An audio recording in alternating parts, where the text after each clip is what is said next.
President Buhari declares Argungu Agricultural Fair open, promises a safe and secure Nigeria. Today, Argungu and many other agrarian towns have such mills, and I am told many more are coming.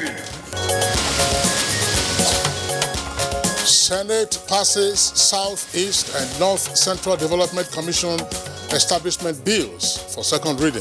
We have all agreed each geopolitical zone should have a development commission.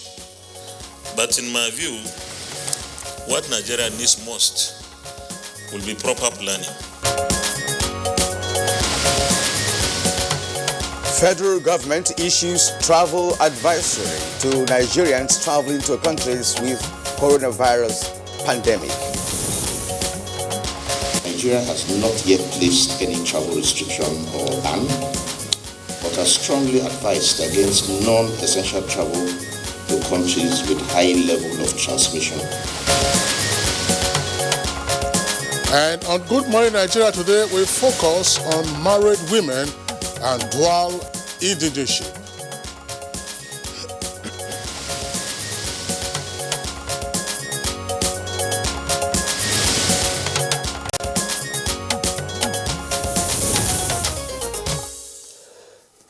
Now, let me begin by posing a question to you, especially if you're a married woman. Which indigenship would you adopt in the event of any political or leadership appointment? Or would you rather leave the option open or closed, as the case may be?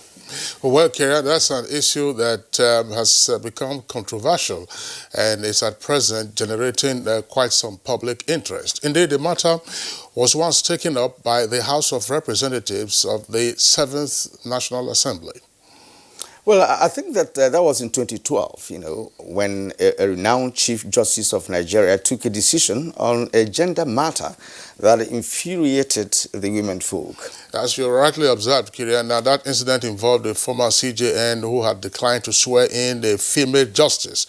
That's Honorable Ifeoma Jumbo Ofor as a justice of the appellate court on the basis of her indigenship. Now, Justice Ifeoma Ofor hails from Anambra and had served in the Abia judiciary for 14 years, where her husband hails from. And a similar scenario played out recently in Cross River State, where the confirmation of another female justice, Justice Ikpeme, as substantive Chief Justice, was said to have been declined. This time by the Cross River State House of Assembly, after serving in acting capacity for 3 years. Justice Ikpeme hails from Akwa Ibom, while her husband is from Cross River State. Now, although the reasons given for the rejection of Justice Ikpeme have not been made clear, indigenship was alluded to on the one hand, and on the other, there was a claim that she was a security risk.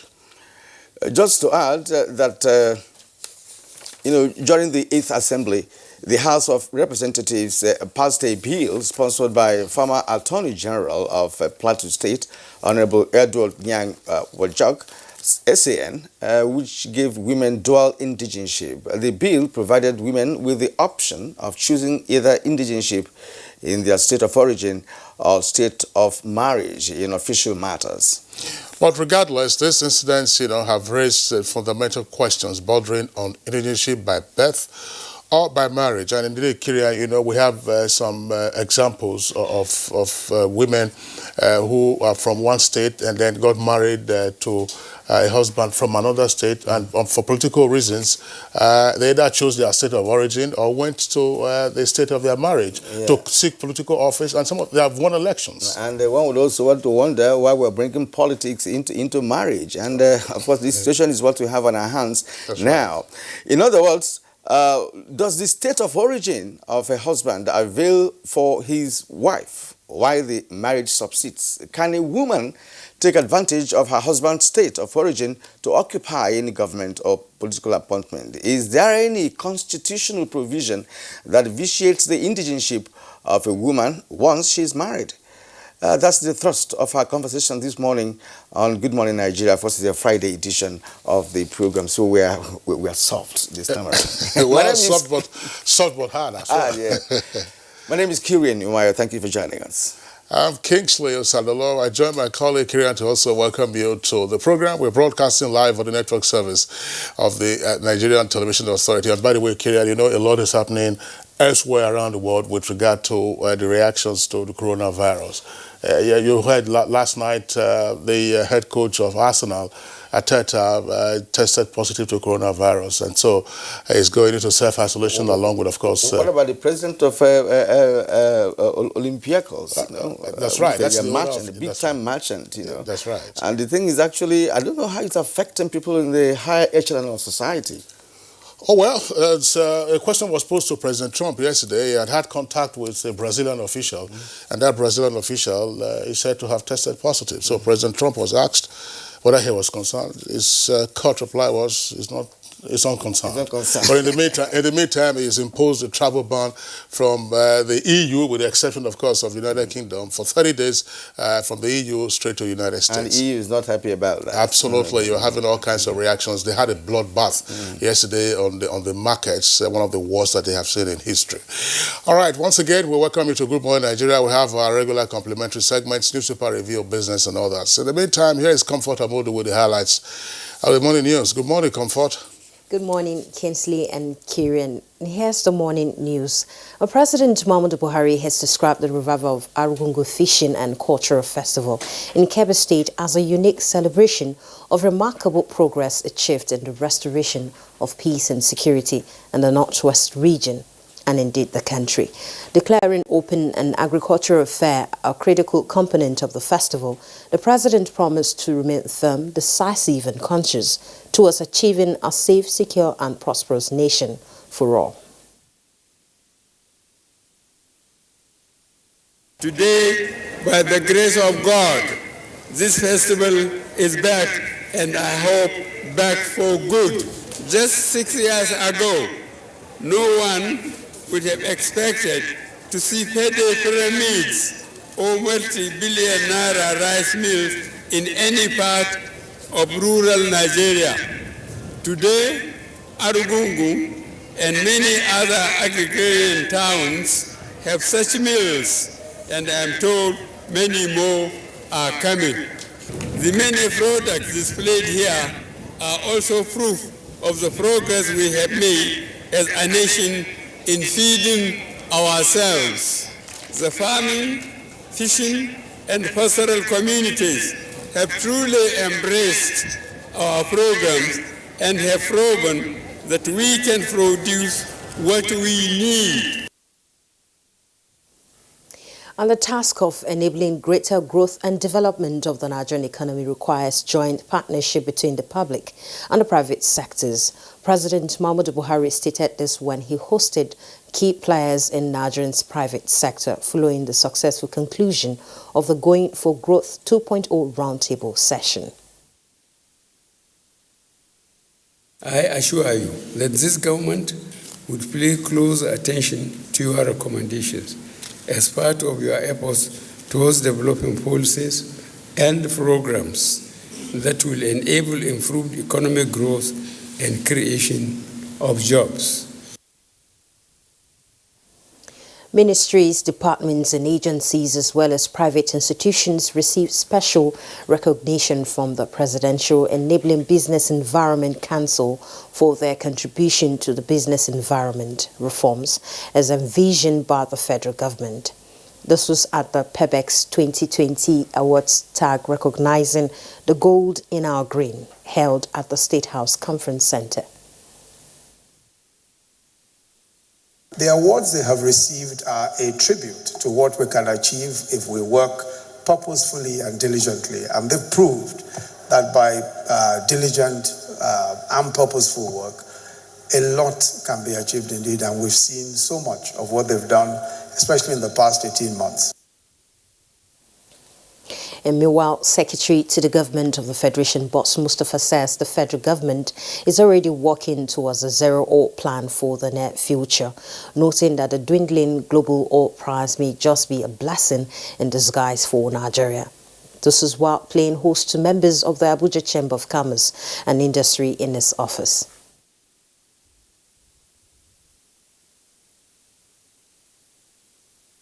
this partnership is a clear indication and the direction of the future.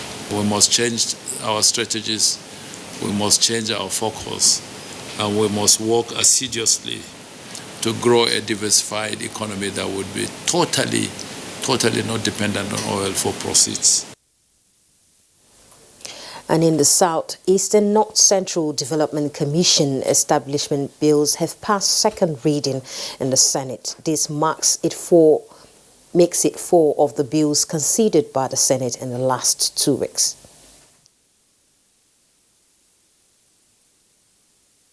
The member states in formulation and implementation of policies to ensure sound and efficient management of resources of our Southeast. It will provide employment opportunities, widen the avenue for people to show themselves, and then put the development to the benefit of all Nigerians. The key flashpoint for flooding is in the North Central Zone, because that is where you have the confluence of Benue and Niger. We have all agreed each geopolitical zone should have a development commission.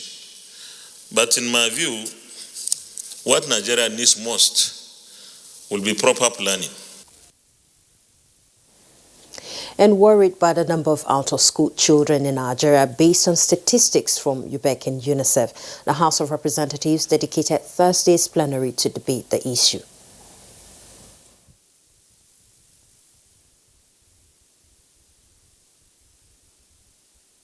Throughout the world, of all the out-of-school children in the world, 20%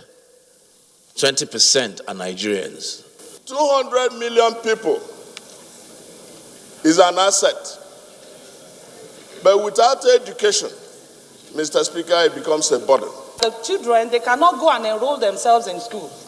It is the parents that are expected that have these responsibilities to do it. Hours after the World Health Organization declared the novel coronavirus a pandemic, the Nigerian government has issued a travel advisory to Nigerians traveling to China, Japan, South Korea, Italy, and Iran. Minister of Health Osagie Henere made the declaration during an interaction with the diplomatic community at the Ministry of Foreign Affairs, restating that the 2 established coronavirus cases in Nigeria are responding to treatment. But are strongly advised against non-essential travel to countries with high level of transmission. Now, the reformation of the Nigerian Correctional Service is gathering pace, with a groundbreaking ceremony for yet another 3,000 capacity all-inclusive custodial center in Karshi, the Federal Capital Territory. The project, which is one out of the 6 earmarked for the various geopolitical zones, is to enhance reformation and reintegration of offenders into the society. I would love to see a facility within the larger facility here that takes care of separation of young offenders with hardened criminals. Improving physical housing is important, and that is what we are doing here today. You however, owe them and the society to complete their reformation with the appropriate reprogramming. Those are the news highlight for now. Good Morning Nigeria continues shortly with Kieran and Kingsley after this break. I'm Comfort Amadou. Good morning. Not so fast. Look, I'm tired. I want to check out of this country for greener pastures. Just calm down for a moment. Please sit down. Do you have a job where you're going to? No, but someone is arranging, Listen, Alinko. Checking out of this country without proper planning means one thing. Unimaginable begin. I've been in the diaspora, but legitimately doing great things at home and abroad. As I've been saying, without the proper footing abroad, the risk is not worth it. Listen, Alinko, it's better to be home than be trapped abroad, or even end up in prison.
My name's Mr. Muftau Abiodun Balogun. We started this business 4 years ago, and this is the production outlet where we do about 4,000 to 5,000 birds per day. With the closure of the border recently, we've been experiencing massive surge in demand. Our sales per day now is going to between 15 to 20,000 birds. We needed to expand all avenues because of the multiplier effect it's creating. And the most interesting thing about this closure is that many of my farmers today are farmers we recruited recently, and they are young graduates. What the government is doing will lead us right. And I can tell you, if the government sustains this thing, sky will not even be our limit.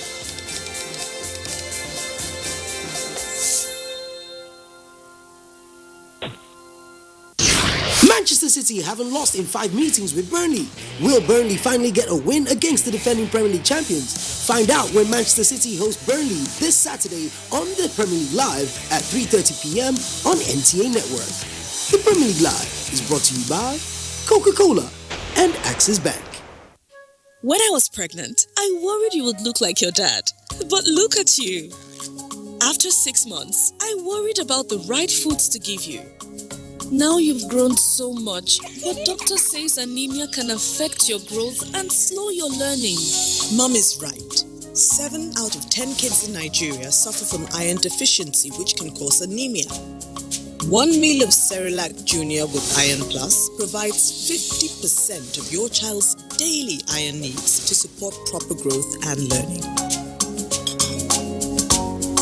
That's reassuring. Cerelac Junior with Iron Plus. It's all good, Mom.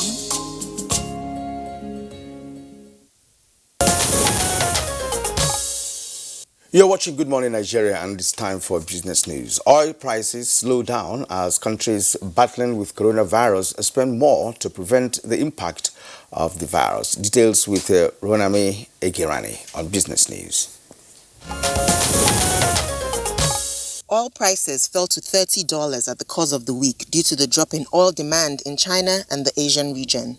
This is because of restrictions in movement to fight the coronavirus. Following the impact of coronavirus on the global economies, equity markets and oil prices dipped below $57 per barrel, upon which the 2020 budget was premised. The oil and gas stocks' week-to-date performance showed that the share price of 10 stocks were flat, while 2 oil and gas stocks' share price dipped. US is most affected, and we're having the ripple effect over here.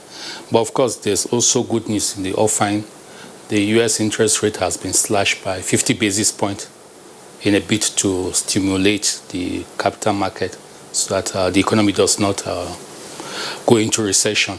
So of course, if interest rate and cost of funds has been lowered in the developed market, we expect an inflow of foreign direct investment. So going forward, we'll look at a market scenario where the foreign investors will have cheap funds to bring into our market. So I believe that will also stimulate our market back into recovery. While investors panic over the cutback in international oil supply by an additional 1.5 million barrels per day, some traders are optimistic that their businesses are safe from the economic effect. Come to my business is not affecting in any way because the same quantity I do get in Lagos, when I get to Lagos to buy my product, I still have them. The same price that I do get, there have not been an increase in price. There's no decrease in price or anything. So if you ask me, here in Abuja, in my shop, coronavirus has no effect at all. I'm Ronami Egirani. Many thanks, Ronami, for the business package. Next is newspaper review.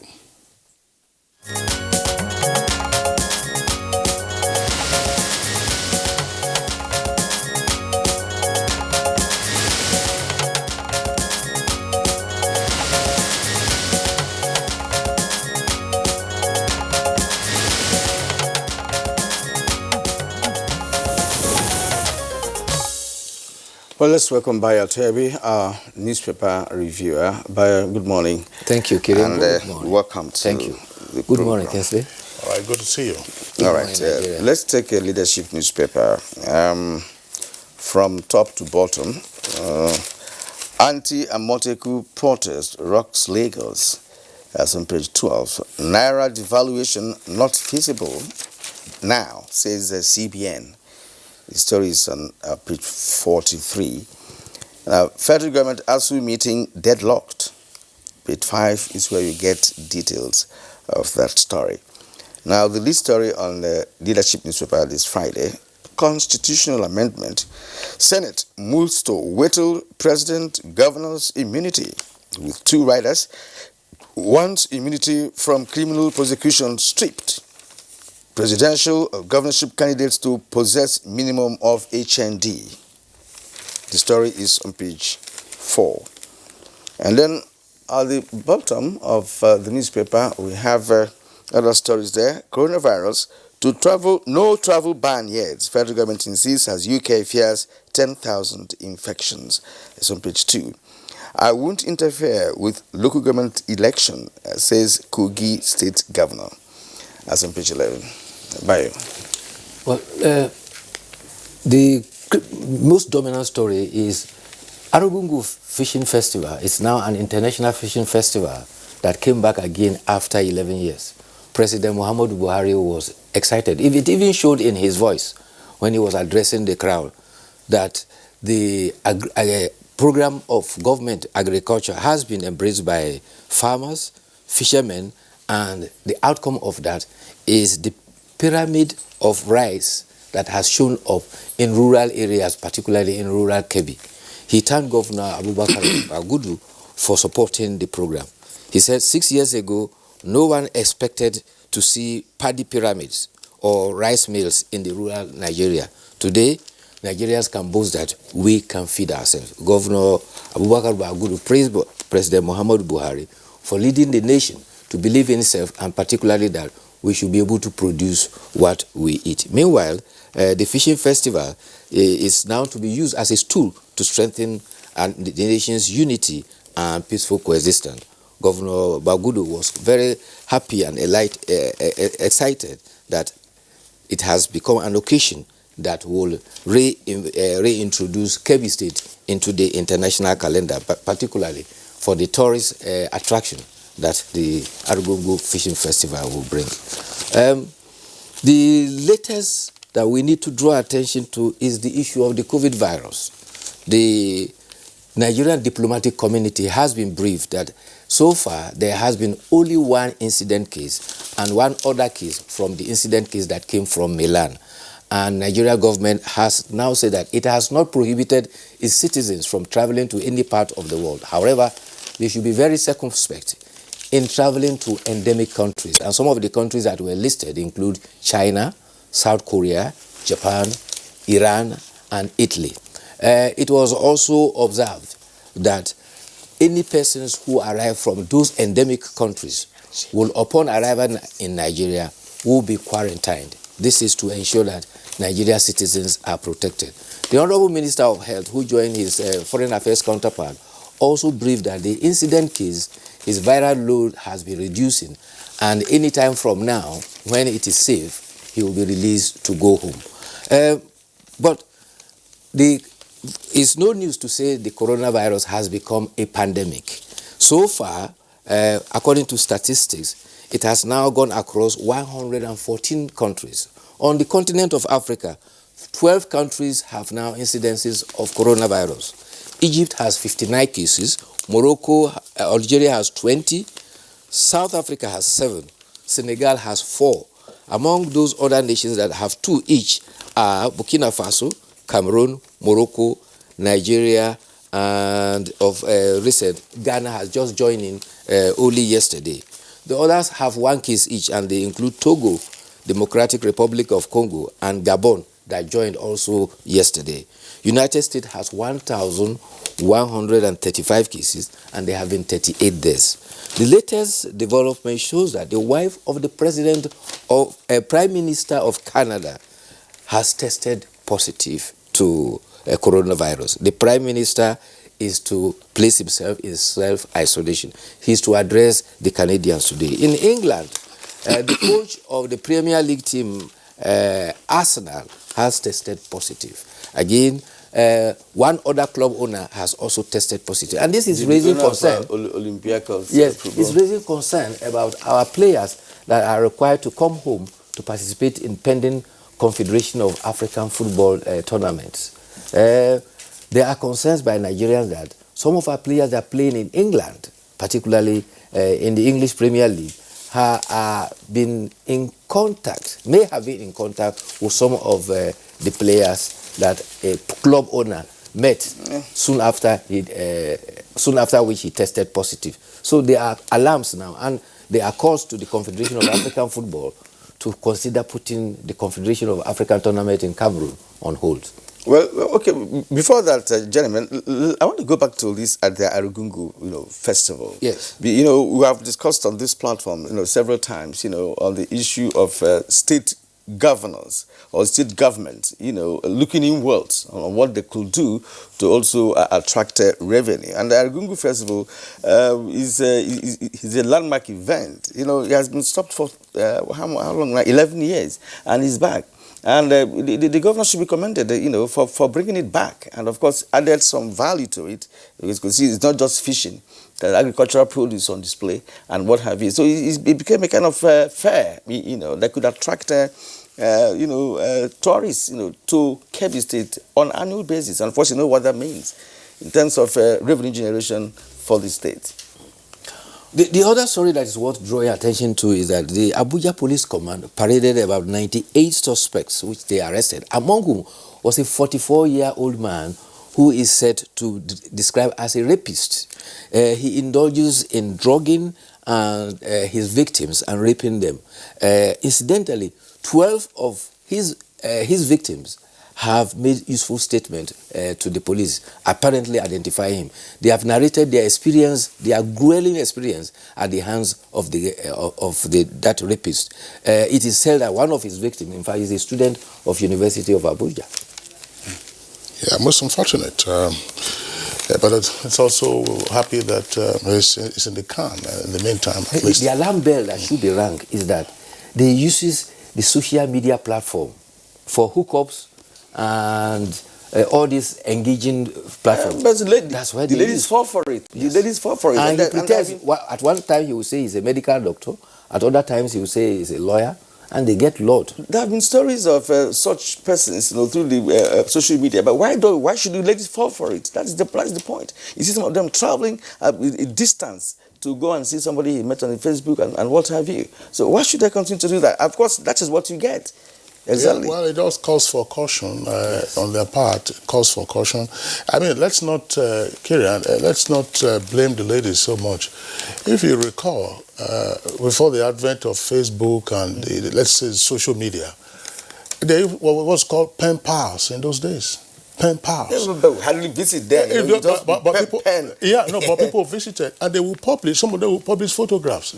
I mean, there was Drum magazine, for instance. Drum, you will see the photographs of the pen pals. Whether the photographs were genuine or not, you had no way of knowing. Exactly. But the level of trust was pretty high at the time, and there were social relationships that grew, from pen pals. Yeah, from being pen pals. When pen pal appears different, because you write with your handwriting. You write, you communicate. You share whatever. But I could claim to be who I am not. Yes. But of course, you have an address. Remember, you have an address. I have to post a letter. P.O. box. P.O. box. And to get to you. So the P.O. box. These are all social interactions, yes. But there's no gainsaying the fact that some criminals can take advantage of that, and there's need to exercise caution. One other latest development is those who, I don't know how they get their information. They will get your name, get your bank, and get some details about your data, your date of birth, and call you and ask for your BVN. Apparently, that is the signal that they want to dupe you. But I'm wondering why they have the banks that have been reported, feedback has gone back to them. Why have they not worked with the police to track these people? That after all, they are using some specific telephone number. Exactly. Very, very good point. But banks have also been sending out advisories to their customers that, look, we're not going to make a call to you asking for your BVN. That if there is any issue, you are directed to go physically to the nearest branch of your bank, to go on with this transaction. The allegation is very strong that there is insider collusion. Yes. Yeah, insider collusion. That, for somebody to have access to your details, for instance, means that one, either the system has been hacked, which will be tragic for the financial institution, or somebody else, has access to the bits and pieces of the information, which then passes to a gang. We don't even have to go too far, because as at yesterday, I know of someone who has been swindled, and her account, busted, and of course, they removed a substantial amount of money from her as at yesterday. So it is working, and like you said, there is an insider, and an insider plot in the whole arrangement. Yeah. Earlier you were talking about, the Arsenal head coach Arteta, who's tested positive to coronavirus. I think the point needs to be made. Coronavirus is not a social disease. I mean, people have to be clear about this. It's like your common cold, but it's more severe than the common cold or what is called the flu.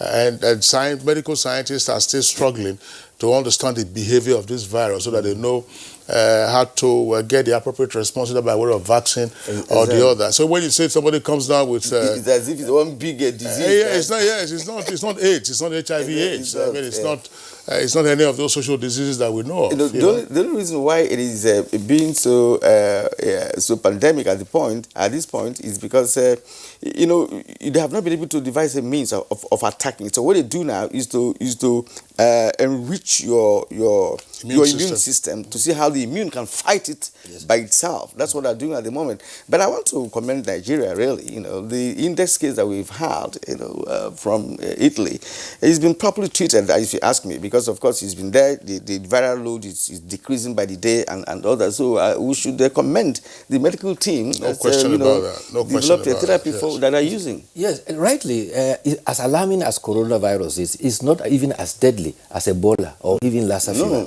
However, it is a tract disease, particularly upper respiratory tract, system, that we need to be very careful about. And it got its name corona from the crown nature of the virus. And it's such a virus that survives only in the throat and particularly the wet part of that system. And it is even said that if you are able to drink water constantly and the virus is washed down into the stomach, the acid in the stomach will even kill the virus. Kill the virus, yeah. So we need to be we need to be very careful. Yeah, that's right. But we need not to send an unnecessary alarm there. But we need to be very precautious. Italy toyed with it, and it's what is devastating the country. That's almost 1,000 persons gone. And you see the impact on sports. I mean, the ATP calendar, that's the Association of Tennis, it's been altered completely. About 6 weeks. A number of tournaments, have also been cancelled. In the US. NBA has been on the Grand Prix in Australia has also been put on. The league in Italy. That's right. And Real Madrid, unfortunately, because they share a facility with their basketball team. A member of the basketball team is said to have tested positive. So they're going into isolation. Real Madrid, of course, one of the top clubs in the world. All right, so let's take... Bayo, do you have another thing? Otherwise, go for the editorial. All right, let's take the editorial. It's from Blueprint newspaper. A day for the mothers. That's what the editorial says. Well, we must respect our mothers, because tell me any person who is not born of a mother. But the editorial is happening on the fact that there are several dimensions to Mother's Day. There is the religious dimension. There is also the dimension taken by the international community for the International Mother's Day. But the emphasis on the point of the editorial is that the vagaries of society and the challenges that mothers face. Mothers are the first primary raisers of the family, the first unit of society. And if mothers are comfortable, then we are hoping that we are going to have a better society. Therefore, the editorial is drawing attention to violence, domestic violence, and also the challenges of mothers now who have become breadwinners, single mothers raising children, and the challenges of society. And it emphasizes that the challenge is that domestic violence must be reduced to the barest minimum. And therefore, if we must have a better society, our mothers, you say you raise a mother, you educate a mother, you educate a nation. And the best progress for us as a nation is to have mothers that are good, responsible, and are very motherly. All right, Bayo Tebe, very well said. I'd like to thank you for being around all through the week. We hope you enjoy your weekend. All right, it's Good Morning Nigeria, live on the network service of the Nigerian Television Authority. We're taking a short break now. When we return, we get ahead with our principal item for discussion. We'll be able to unite, irrespective of tribe, religion, and culture. So we keep preaching on love. That is the only binding force. let us love ourselves, irrespective of where the person comes from.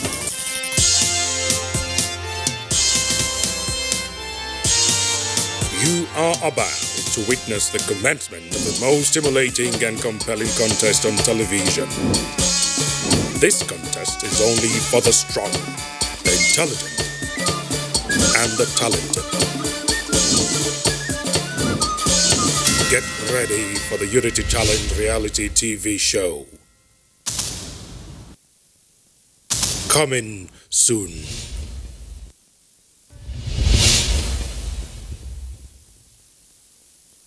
Engineering skills and technology define the quality of television transmission output. Training and retraining of appropriate personnel on the management of modern equipment is therefore a key competition strategy in the dynamic television industry. NTA TV College, Jos, invites relevant desk officers to special engineering courses as follows. 1-week course on audio engineering, operations and maintenance. Date 20th to 24th April 2020. 1-week intensive course on electrical power, earthing, lighting, uninterrupted power supply UPS, inverter and solar system. Date 1st to 5th June 2020. 1-week intensive course on studio broadcast equipment and outside broadcast operation. Date 15th to 19th June 2020. 1-week course on new technologies, optical fiber, IP technologies, automation storage and wireless technology. Date 10th to 14th August 2020. The venue for all courses is NTA Television College, near Old Government House, Rayfield, Jos. Course fee 40,000 naira per participant. Accommodation inclusive. For more inquiries, please call 0803-314-4383 or 0806-980-9807. NTA TV College, Jos. Training you to be the best you want to be.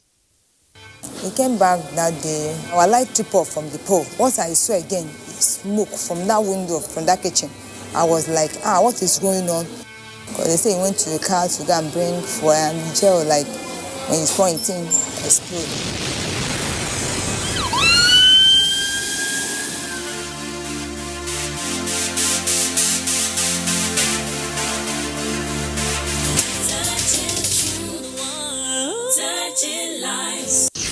Manchester City haven't lost in 5 meetings with Burnley. Will Burnley finally get a win against the defending Premier League champions? Find out when Manchester City hosts Burnley this Saturday on the Premier League Live at 3:30 p.m. on NTA Network. The Premier League Live is brought to you by Coca-Cola and Axis Bank. We thank you for staying with us on Good Morning Nigeria up till this moment. Our conversation this morning borders on married women and dual indigenship. And to set the tone for the conversation, let's get this background report by Victor Azu.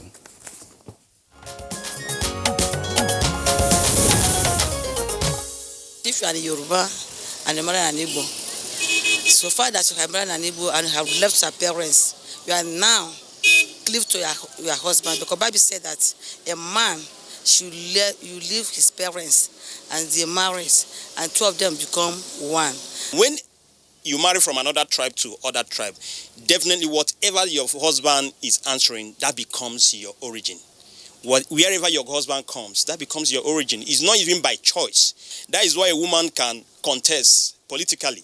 If you marry from other state to another state, you are not going to your parents, your state of origin to contest. You have every right to contest in area where you got married to a man. We believe that once you're married to a particular person, or you're married to your spouse, for the ladies, you're supposed to, it's already seen as you're coming from that, you're married to that place, so you're from that place automatically. According to our traditions in Africa, woman has no right after marriage. Automatically you become your husband's place. But when it comes to politics, it's a different ball game. Then they will not begin to tell you the origin where you come from, that you're not supposed to be part of that place. So it makes it difficult for them to claim it. Only recently in Cross River State, a certain Justice Akoni Beme, who is the most senior judicial officer in the state, was denied the position of Chief Judge because she originally hails from neighboring Akwa Ibom State. She is, however, married to a man from Cross River and has been working for decades as a judicial officer, including being a director of public prosecution and a judge in Cross River State. Now, both states belonged together until 1987, when Akwa Ibom was carved out of Cross River State. This situation has continued to generate controversy, with both the Nigerian Bar Association NBA and International Federation of Women Lawyers FIDA insisting on swearing in of Justice Ikpeme. It is situations like these that led the House of Representatives in the 8th National Assembly to endorse dual indigenship for Nigerian married women. To provide further direction, there have been sterling examples in recent times, such as the appointment by Governor Kayode Fayemi of Akaniyene Ekanemakpan, originally from Akwa Ibom State, as Executive Secretary in the Ekiti State Civil Service. Similarly, Governor Babagana Umara Zulum approved accelerated promotion of a teacher from Abia State to the position of Assistant Headmistress with a cash gift to boot. The Cross River situation therefore raises questions like, what is the difference between citizenship and indigenship? What does the law say about married women and indigenship? How and where can the aggrieved get justice? These are some of the questions that guests on Good Morning Nigeria are poised to answer.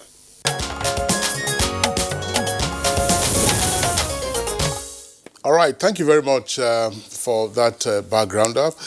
We have with us in the studios now to discuss this in further detail Princess Miriam Onwoha. Honorable Onwoha represents Isiala Mbano Onuimo Kigwe Federal Constituency of Imo State. That's a mouthful, Honorable Onwoha. Pleasure to have you with us on the program this morning. Pleasure is mine. Okay. And then we have a partisan here in the studios because she was clapping a moment ago while I was introducing the honorable member. One and only Esther Uzoma. She's a lawyer and also national coordinator of Proactive Gender Initiative. Pleasure to have you again on Good Morning Nigeria. Thank you very much, Kingsley. Yes, and also here in Abuja, joining us is Jide Ojo, public affairs analyst and the regular face on this platform. Good morning, It's a pleasure. Thanks for having me. Good morning, Nigerians. And from our Just Network Center in Plateau State is Honorable Edward Yang Wajok. I hope I got that name correctly. SAN, the House of Representatives member 2015 to 2019, and former chairman House Committee on Rules and Business and Attorney General of Plateau State 2007 to 2014. Sir, you have gathered experience over the years. Good morning and welcome to Good Morning Nigeria.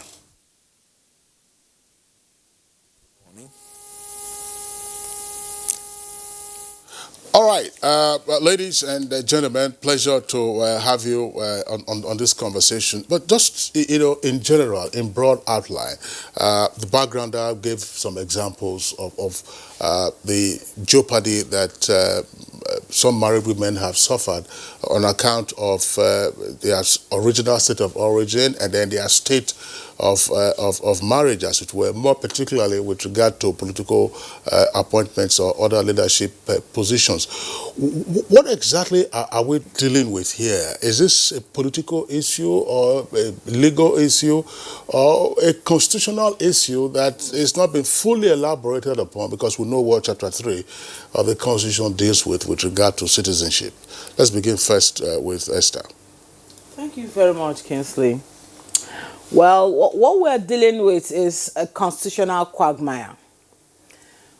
We are dealing with a country, a philosophy of a country that does not really know what to do with its married women.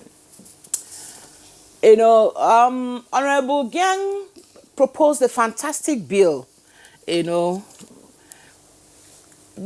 Federal Character Commission Act, in its guiding principles, provides that for the purposes of appointments at the federal level, that the married woman shall continue to hold her state of origin. On the other hand, the Constitution provides for the principle of non-discrimination in Section 42. And so we have two laws, federal laws, that are conflicting. Federal character, like you rightly mentioned, federal character, according to Section 14(3), is the basis of allocation of federal appointments. And so, the federal character now said, oh, but if you are married, represent your father's house. You see? But the Constitution now said, no. Nobody should be discriminated against on the basis of sex or ethnic affiliation. This is a quagmire. That is why you see some fantastic women, who have built careers over the years. It happened with Justice Patricia in Kano way back. After 31 years of service, when it came to elevation into the Court of Appeal, they said, this federal character said you cannot represent Kano State because she was from Benue. And she was not elevated just because of that. So it's a constitutional quagmire. It's a legal tsunami. It's an accident waiting to happen. Because the Nigerian state has not decided what to do with the married woman. All right, it's a quagmire and a very big social and constitutional conflict. Let's go to Jos, where we have Honorable Gang. Honorable Gang, you sponsored a bill on this very matter years back, your time at the National Assembly. And the bill was, of course, seeking for women to make the decision by themselves, to say, look, have an option of choosing either indigent shape. Give us a background of what you really meant, by sponsoring that bill, because from what Esther has just told us, it does mean that we have a constitutional aspect of it, and of course other perspectives to that. Let's hear from you.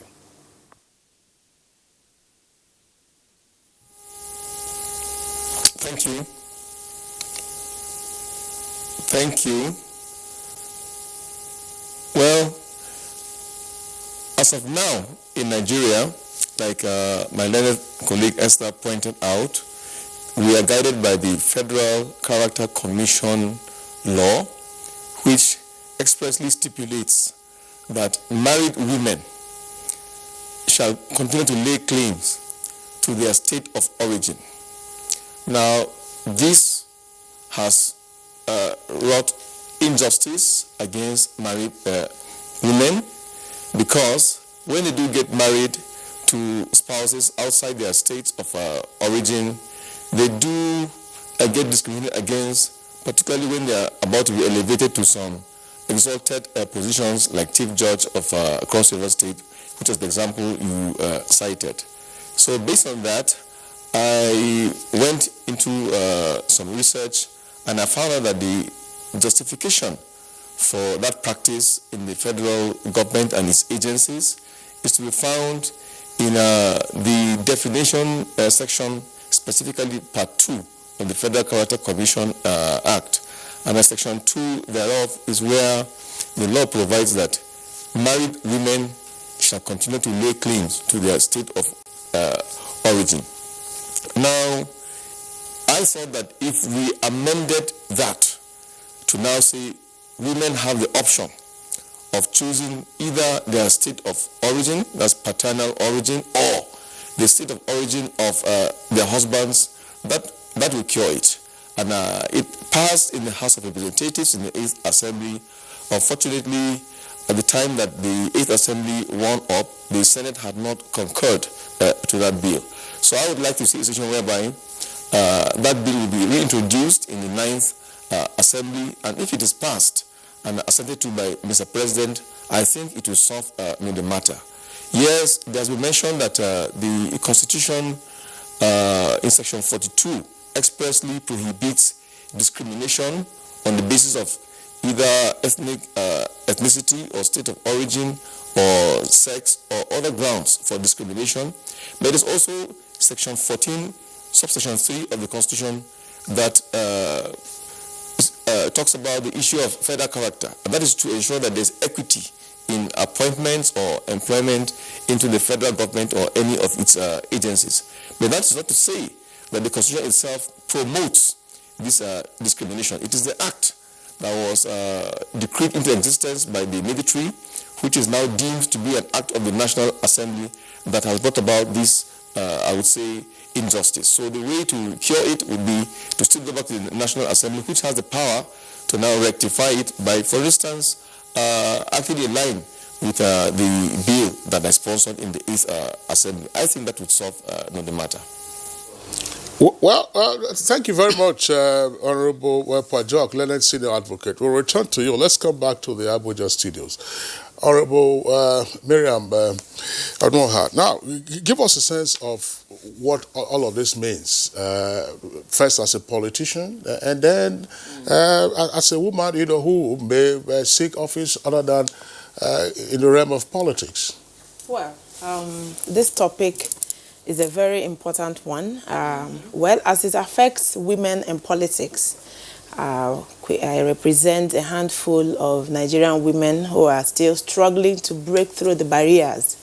I am representing Isi Alamba Onimo Okigwe Federal Constituency, and it might interest you to know that this is the first time a woman will still represent this federal constituency, but the fourth time I attempted to come to this same very office. What has been the limitations? For me, I don't think it's about the Constitution or about the Federal Character Act or whatever. Most of the issues that affect Nigerian women in politics and whether appointive or whatever has to do with our cultural norms, our societal bondage, our beliefs, our belief system has held us down, wherein a woman who has aspired and who has the best potentials or qualities in politics is being brought down just because she's a woman. From where I come, most times it's been said that, oh, a woman who bends down before she urinates. So even your physiological build becomes a barrier. Or like the saying that once you're married, your inalienable right, as enshrined in the Constitution, is lost. It's real. It's not a speculation. I have experienced it, and it's a major blow. But I want you to understand that being a woman, this indigenship thing is not just an impediment. Even a single woman seeking elective office is also a problem. You come to contest and say, look at this one, she's not even married. That's right. And you're a married woman, you don't have children. They say, this one, she can't even make babies. How will she be able to make it in politics? So it's about moving from these shared ideas of pain to collective action, where we say no to injustice. What applies for the men should apply for the women. We are an endangered species already. So we need to be placed side by side. And the issue of dual citizenship has been a problem, like my colleagues said from Jos. But it's something that we need to correct at the legislature and concur at the Senate. Right. But then I like to encourage women who are married to stay strong. The help is on the way. And there are women who have also swum against the current to make it politically.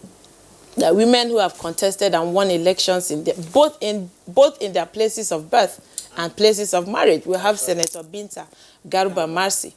So it's a problem, but I don't think it's insurmountable. With these amendments coming up, and with this greater advocacy by our learned colleagues, we will pull through. Well, we thank God that you made it after trying 4 times. It means that you know your onions, and of course you are a grassroots politician. All right, we'll come back to you. There are other areas that you have also raised that need some expatiation. Okay, now, Jidojo, you know, there seems to be a kind of confusion now in a political, or do I call it a constitutional mix? What is the problem? What is the crux of the matter here? Here is a lady who got married to a husband in another state, and all of a sudden she also wants to take appointment from her state of origin, and in some cases others would like to take a high position of authority in the state where they are married. So what is this confusion about in your own understanding? The confusion is about the politics of patrimony in Nigeria. It's not so much a legal issue. It goes beyond the law. It goes beyond the legalist. You know, for every example you can cite, legally speaking, why a woman was denied. You can also cite why, if you have the right backing, they will overlook these sentiments and then give you. I recall that I advocated for the Justice Ifeoma Jumbo for in 2012, when she was being denied elevation to Court of Appeal as a result of being from, I think she's from Imo, right. Then Abia nominated her. But incidentally in that case, it was even the governor of Abia that nominated her, TAOG, that nominated her to come to Court of Appeal. But Justice Mukhtar refused to even inaugurate her, despite the intervention of the NJC. So it took a lot of pressure, a lot of advocacy before eventually Justice Ifeoma Jumbo was elevated to Court of Appeal. But it was done, and heaven did not fall. We've had Senator Grace, Folashade Grace Bent, who is from, I think, Oyo Osun State, representing the good people of Adamawa South. We've also have Senator Desi Danjuma. So sometimes when it's convenient, you find out that this, look at the politics of Lagos. A lot of people who are not even indigenous of Lagos are holding very high positions in Lagos. You will not know until some of them that went to contest as governors in other states and become governors, who were commissioners, who were so many things. So sometimes it depends on your own interpretation. Section 42 is very supreme. You cannot even say that federal character law is superior to constitution.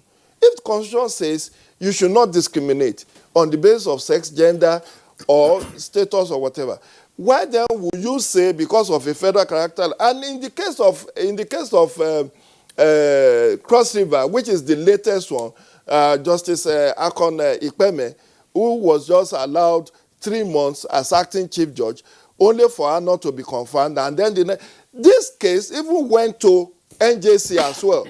NJC,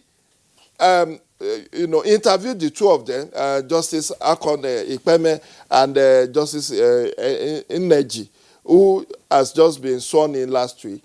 And they found the two of them suitable, and they say, okay, this is the preferred candidate, that's Justice Akon Ikpeme, and this is the reserved candidate, which is Justice Ineji.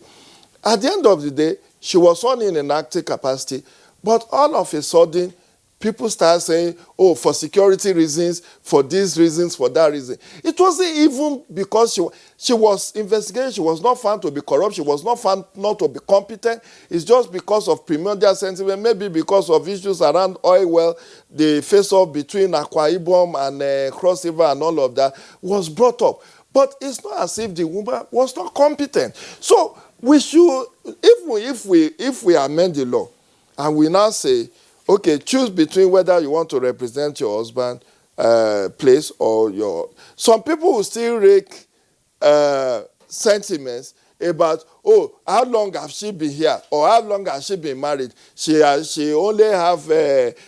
only born here. She never schooled there. She never married there. So what is the stake she is coming to take in our place of origin? Some people marry at the age of 25. This issue will come up after 30, 35 years or 32 years that they have been in the service of their husband's state. So they are not even known in their own state. So how then do you now say, go back to your husband, to your state of origin, where you have been away from, you possibly were just born. I mean, in my own case now, I was born in Oyo State. But after the state creation, my part of Oyo State entered Osun. But I was born, bred, watered, and buttered. All of us that are children of my parents were born in Ibadan. So you will now say that this one is from Osun State. But I was born and bred and buttered in Ibadan. So this issue... Very well buttered. Well, if you say so. So these issues have to be... well, I'm not against constitutional amendment or federal character amendment of the federal character law, but it depends on the interpretation and political nuances and who is backing your nomination. If the person backing your nomination, if the president is backing your nomination, they will forgo all of these things and get it done. Jide, thanks a lot. I mean, I needed to interject because you were talking about Ibadan and all of that. Very sweet. But there's something, there's been copious reference to the Federal Character Commission. I want to read the paragraph, relevant paragraph that is part of the subsidiary legislation. And it says, position, first is definitions. The definition section talks about who an indigent is, which is fairly clear. It's not being from a local government, and you cannot claim more than one local government as an indigent. But then it comes on to say position of a married woman. And it says, a married woman shall continue to lay claim to her state of origin for the purpose of implementation of the federal character formulae at the national level. Right. Shall continue. Yes. I don't know.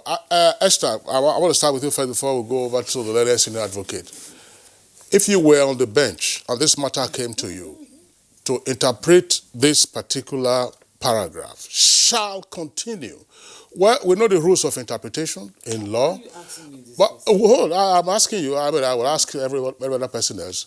Shall continue. All right. Doesn't that confer, on the one hand, a dual advantage on the woman? To say that the fact that you are married to a person from another state does not mean that you forfeit rights that are near to you from your state of origin. Shall continue. Esther, I'm not a guest, so I'm asking you the question. Oh my goodness. Are you suggesting by any means that a married woman has dual advantage by reason of this provision? Is that what you are submitting? Because you said I should be the umpire. I'm asking a question. You see, for purposes of interpretation, that word shall is mandatory. However, as Jide did say, given two sets of facts, power always decides which one prevails. It's not about right or wrong. It's about power. That's why he said, it depends on who is supporting you. Hello? You know what is happening in the judiciary now? Power is a decision made by power. Power decides. Just giving two sets of facts, equal facts. It is the power that decides, not about right or wrong. Power decides which one prevails. So it's not a matter of law, it's extra law. It's about power. So if you want to, yes, it's power that makes that decision. It's not about the prophecies. For instance, is it not the same federal character? In section 14.3 that says that all appointments by the federal government shall be done in such a way that there will be no preponderance of any ethnic group. But we are seeing preponderance of a particular ethnic group. Look at our security sector, for instance. What ethnic group is running it? And we are all here. Power has not said anything. You see? So it's not about the salvation is not in the law. It's not. It's about power. It's politics. Yeah, but law is relevant. No, Kira. I want us to go to judge because see, I like it when lawyers are confused, and you know, no. That is the issue because we are talking about interpretation. We're talking about interpretation here, and it's a problem that SANs of this world cannot interpret something that can guide this nation towards taking right decisions. Now you are adding power to that. Meaning that SAN are not judges. No, wherever they are, there are people. So is it the courts that they are in the upper echelon of legal profession. They know that about that. Right. So that's the point. So that's why I want to go to judges. They make their submissions to the judges. Whichever way they do it, they are very effective. Let me get back to judges now, sir. Please, on this issue of interpretation, that's the question Kingsley posed. You know, please let's get your own explanation. We have listened to Esther.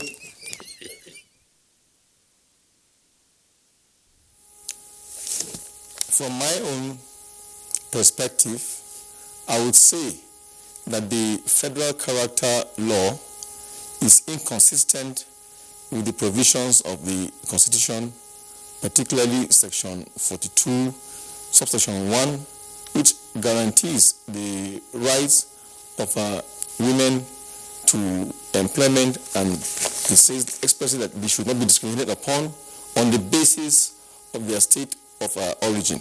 And once there is a conflict between a national law and the Constitution itself, the law is clear that the national law should give way to the Constitution.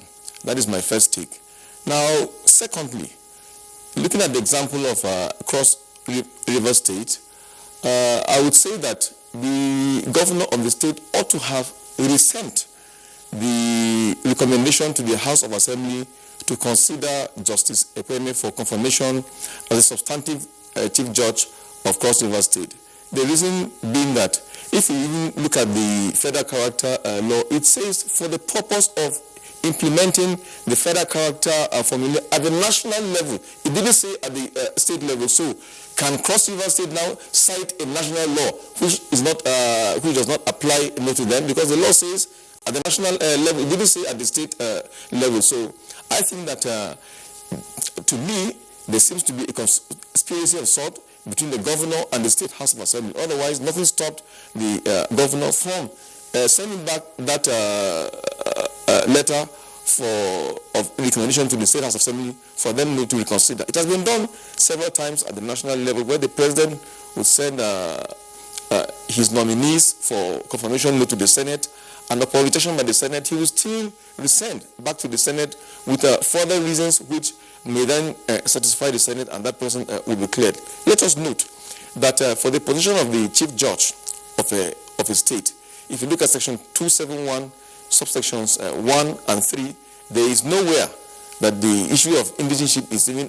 mentioned. It just talks about your suitability in terms of if you've met the criteria, that is to say you are more than 10 years post-call as a legal practitioner, and you have been recommended by the National Judicial Council for appointment to the governor, and the governor will now further send the recommendation to the State House of Assembly. There is no mention whatsoever of the issue of indigenship. So where did the Cross River State House of Assembly find the excuse or the justification to now latch on to the issue of indigenship? So I would say that there is no conflict as far as the Constitution is concerned.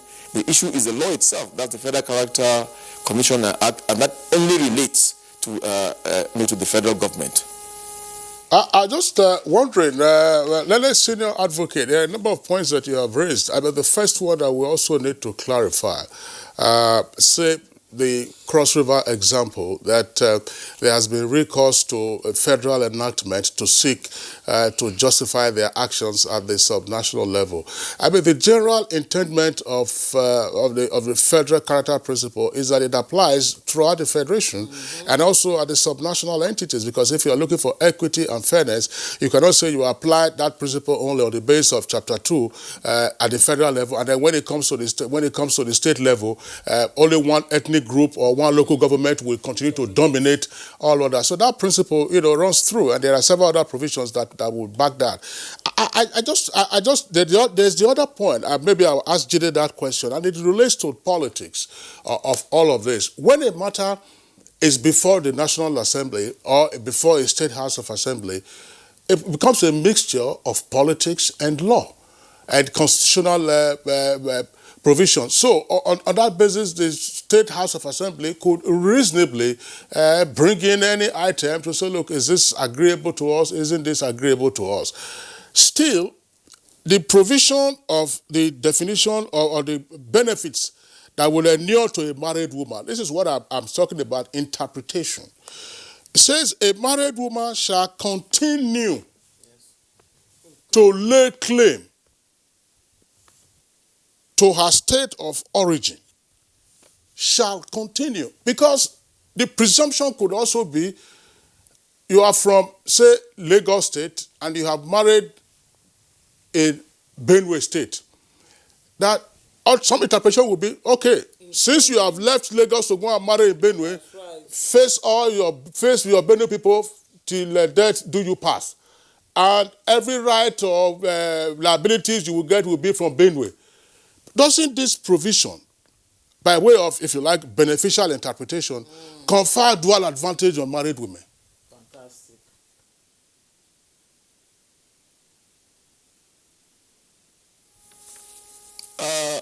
provision to me does not confer dual advantage on married women because it is very, very explicit. It says, shall continue to lay claim to her state of origin. Shall claim to her state of origin. It didn't say to her husband's state of origin. It says to her own state of origin. And so the law has to be interpreted in the literal sense. If you now say you are now stretching the interpretation to now mean that she now has the option either of the state of origin of her husband or of her father, that's not what the law says. The law says shall continue to lay claim to her state of origin, which is her state. Her state of origin is where her father comes from, because she was born somewhere by her father before she now married her husband. So the way it has been interpreted is that her state of origin is where she originally hailed from.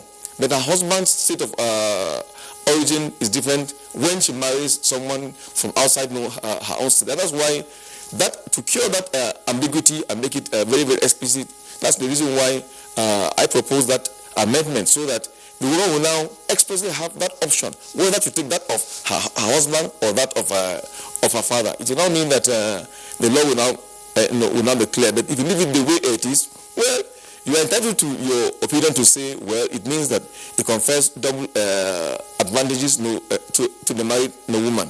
But some other persons will also interpret it the other way, and they will rely on the clear wordings of the provisions of the Federal Character Commission Act. So the way to declare it is to ensure that there is no ambiguity whatsoever. Once you now clarify to say there is now an option, so it is for the woman to now elect. Do I take the state of origin of my husband or that of my father? And quickly, let me just point out something. There is some injustice and some fraudulence here. How come that, like you pointed out, the woman rose from the Minister of Justice? She became a director of public prosecutions in Cross River State. She also became a High Court judge in the Cross River State. There was no impediment. It was only when she was about to ascend to become the chief judge of the very judiciary that she is a member of as a judge, that they now raised that legal block to say, well, you are not an indigenous of this state, so you cannot be the chief judge. If she was found worthy to be a director of public prosecution and also a high court judge for all those number of years, what now stops her from becoming the chief judge of the state? It really becomes interesting, when we run into a little bit of misunderstanding with respect to explanations or trying to interpret what the Constitution says. And that is what is a part of what is bringing confusion in the entire system. Now, you are talking, Esther said originally here that it's we're in a quagmire. And Honorable Yang tried to separate that, and brought in another perspective to that. And as far as our conversation is concerned this morning, you can see that we have not been able to tailor this conversation in favor of the Constitution of Nigeria, which is supreme. Growing up in political science, Constitution is supreme. Whatever national law that we have should not be given a prominence as against the Constitution of the country. So now, what does the Constitution say with respect to this issue of shall lay claims, shall continue to lay claims, to her state of origin? And Gang said, look, it didn't give the women dual indigenship. Yeah. And you said that it does give it. So let me hear from Jidojo. I think it does give dual benefit, but for a reason. Now, you can be married for 2 years, for 5 years. If your marriage is dissolved for irreconcilable differences, and you still continue to work in that state where your husband is, if you have lost your right as an indigenous of a state, then which right will you claim? Because you are no longer in that marriage. I don't know if you get my drift. Somebody is married, you can be married for 10, 15 years and divorce and refuse to remarry. If you lose your right as a result of having been married and the marriage is dissolved, then you don't have a right if all you can claim is to the place where you were married. So is it the fault of the Constitution that a marriage is dissolved? Is it the fault of the Constitution? No, it's not. No. This is the point I'm making. It confers dual advantage. Yeah. That is my own position. The dual advantage is you continue to enjoy your right as an indigenous of a state, but you also have a right where you are married to. Which means, which means that if you did not lose your marriage, if your marriage is intact, yes, you continue to enjoy the two positions. You can just yes, from your state of origin and from the state of origin of your husband. If you get divorced, you now rely on that claim. Yes, if you now get divorced, you can still continue to claim one out of the two because your marriage is dissolved. You have not remarried. If you remarry, your dual advantage is restored to wherever your new husband is from. But the issue in point was said by Honorable Miriam earlier about cultural norms. You see, many of these things, we shouldn't split our head over them because it depends on power relations. Who is making your nomination? The same Honorable Justice Akon Ikpeme was granted 3 months in acting capacity. She was not found wanting. She was not found culpable of any crime. It's just that the governor ceased to confirm her nomination. And somebody else has been switched to. Now we have at the federal level a new acting President Court of Appeal. You ask yourself, why is she going to be in acting capacity and her name will not be forwarded to the Senate for confirmation? Why is the hesitation? Why is the let's watch and see how she will? It's about power relations. Who is making if a governor is backing you up, like I said in the case of Ifeoma Jumbo Ofo in 2012, it was because the state governor, TAOG, was the one that made the nomination. Of course, majority of Abians were not happy about it because they said, look, you are taking the position of Abia State in the Court of Appeal. But TAOG stood his ground. Eventually, the case came to NJC. NJC looked into it, found merit in her nomination, and said, look, she has been working in Abia State Civil Service for over 20 years. Why should she be denied elevation to Court of Appeal? But the issue was, why is she taking the slot of Abia and not going to take the slot of Imo? But these are subject to political interpretations. It is about who is making. We have seen ministers that are nominated and are being rejected by their senators, by the senators in the National Assembly, based on the fact that, oh, this is this man. It's not even about gender now. It's about why are you? You are not from our state. You only schooled in our state. Why should you be enjoying the benefit of this? So sometimes it applies to both gender. Sometimes it's just one. But I agree with Honorable Miriam that women are endangered species and we need to protect them. There are not even as many of them in this public service to cause all of this rift. At least the few of them, let's encourage them to get to the peak of their career.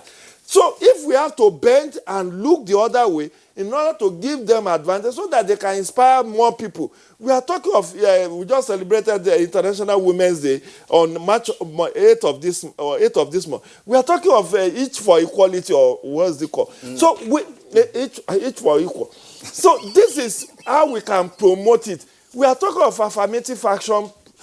For instance, if it may interest you, in Uganda, when I went there to observe election in 2016, I found something very instructive in their constitution. Section 78 of the Ugandan constitution. In order to encourage women participation in politics, deliberately made it so that out of the 112 districts in that country, one must be represented by a woman.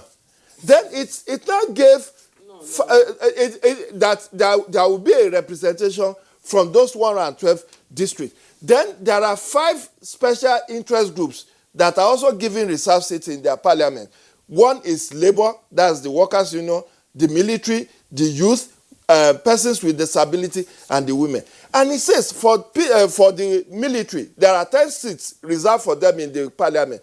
That 10 seats, two of those 10 seats must be filled by women. Out of the 5 reserved for youth, 1 must be filled by a woman. Out of the 5 reserved for workers, 1 must be filled. This is how to promote, that's how they have decided to promote an inclusiveness in their own politics. Why can't we take a cue from such an environment? That's an affirmative action, quite clearly, in another sense. And just before we come to Honorable Onoha, I want to return to Esther Uzoma.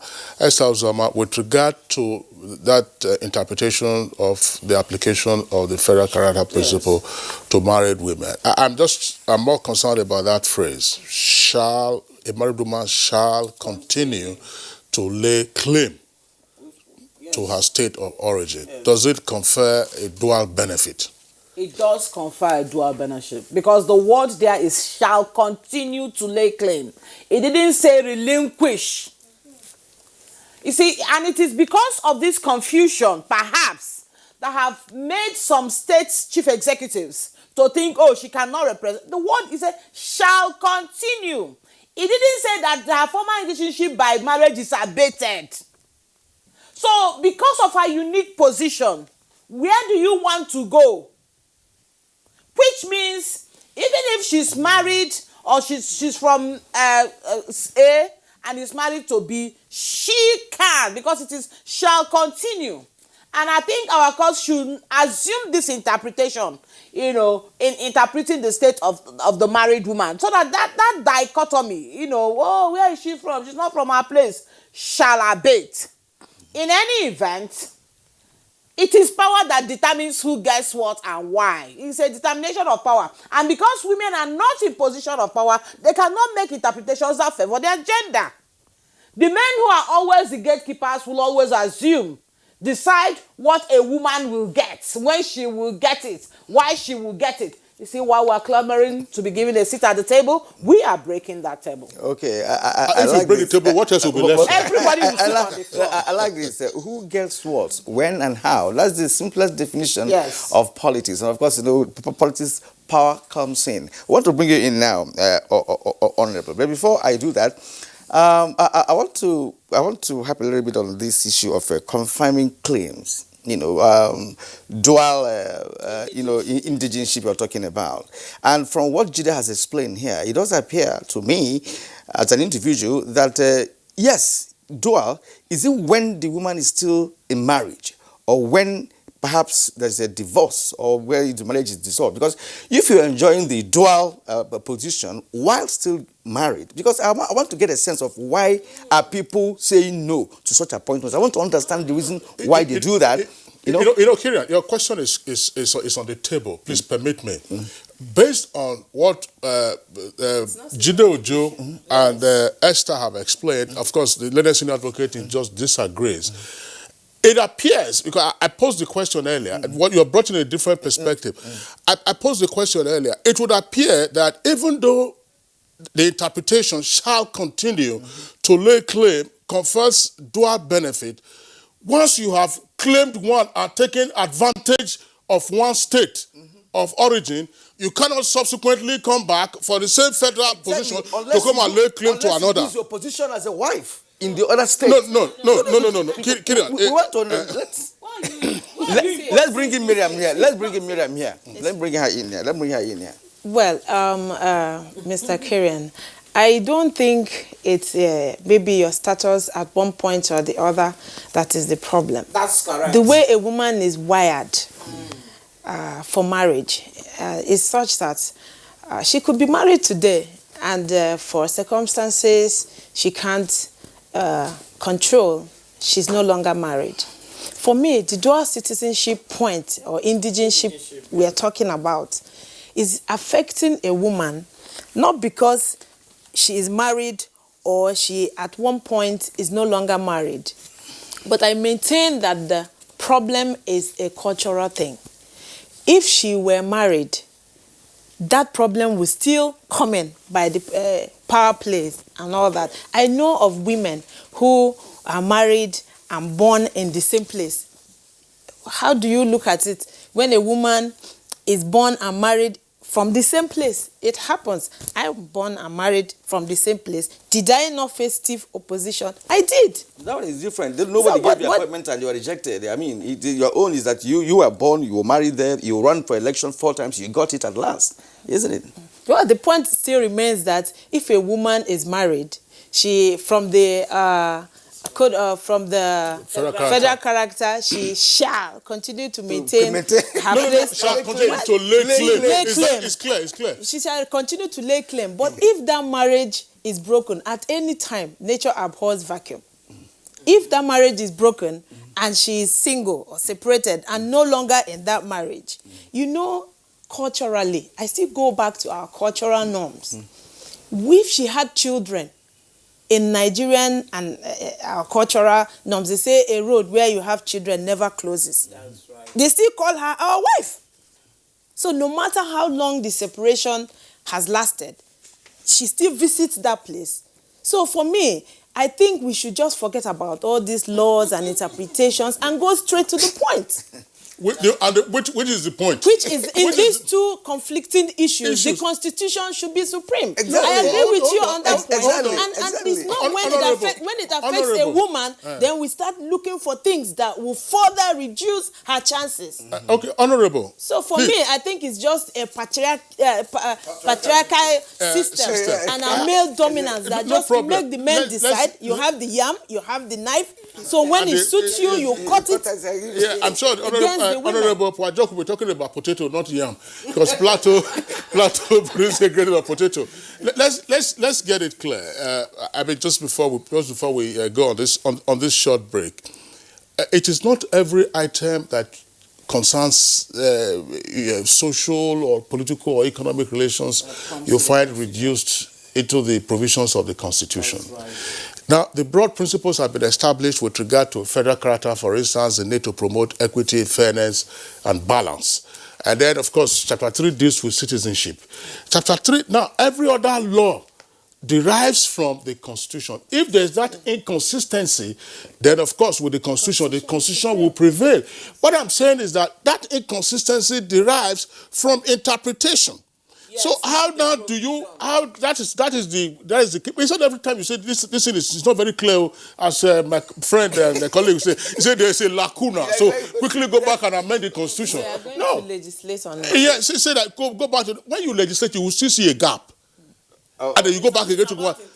Precise, it's about interpretation. So how do you interpret that shall continue to lay claim? Exactly. I was going to suggest. And who interprets the law? It's the courts. That's go to section 6 of the Constitution. Let's remind ourselves that it says for the married woman, it's not for the divorced woman. Now, precisely. Let's take a short break at this point. Gentlemen and ladies, it's been a very robust conversation on this very important matter. Let's take a short break now. When we get back, we will continue with that conversation.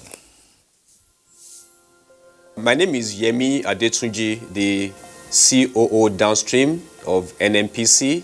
Ever since the closure of the borders, we have seen a marked reduction of about 10% in terms of the evacuation of what you call loadouts of PMS, which equates to about 6 million liters per day, essentially because of the border closure and because of certain aspects we've also done as NNPC, working with our sister organizations, sister agencies, Nigerian Customs, DPR, Federal Ministry of Petroleum Resources, and other agencies, and also what we call Operation White, which is an intervention we have put in place to trace and track every molecule of petroleum products as they arrive in country through the vessels, as they move through the depots, and as they're evacuated with trucks out of the depots.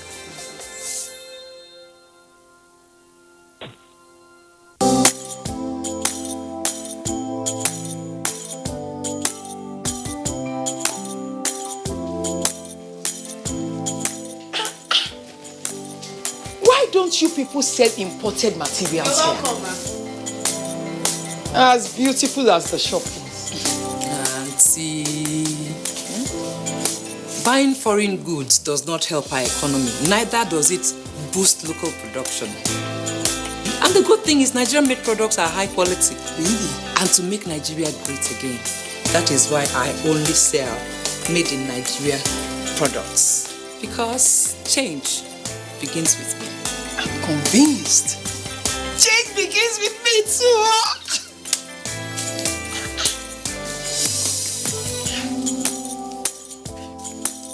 Change begins with me. This message is brought to you by the National Orientation Agency in conjunction with the Federal Ministry of Information and Culture. Manchester City haven't lost in 5 meetings with Burnley. Will Burnley finally get a win against the defending Premier League champions? Find out when Manchester City hosts Burnley this Saturday on the Premier League Live at 3:30 p.m. on NTA Network. The Premier League Live is brought to you by Coca-Cola and Axis Bank. And you are most welcome back to this edition of Good Morning Nigeria. Of course, Kinsley and I, we have a torrent. Let me use Kinsley's word of tweets. Coming from Nigerians who are part of this conversation. We're going to take time to read them out. Let me begin with Benjamin Olute Kumbi. First and foremost, until we see ourselves as one, as a nation, we will keep moving backward with unnecessary issues. What has appointments got to do with indigenship? So long as an individual can deliver appropriately. Now, this is from Emmanuel. I have said it before and I will say it again. Injustice to anybody anywhere is also injustice to everybody everywhere. If not for women, there wouldn't have been us. God bless our women. Destiny says the women married to men from another state should have right to contest elective positions in the state they're married to and from the state of origin. Good. Sharafaddin Adesonya, this indigenship thing is a charm for all of us are not indigenous to where we claim if we dig further.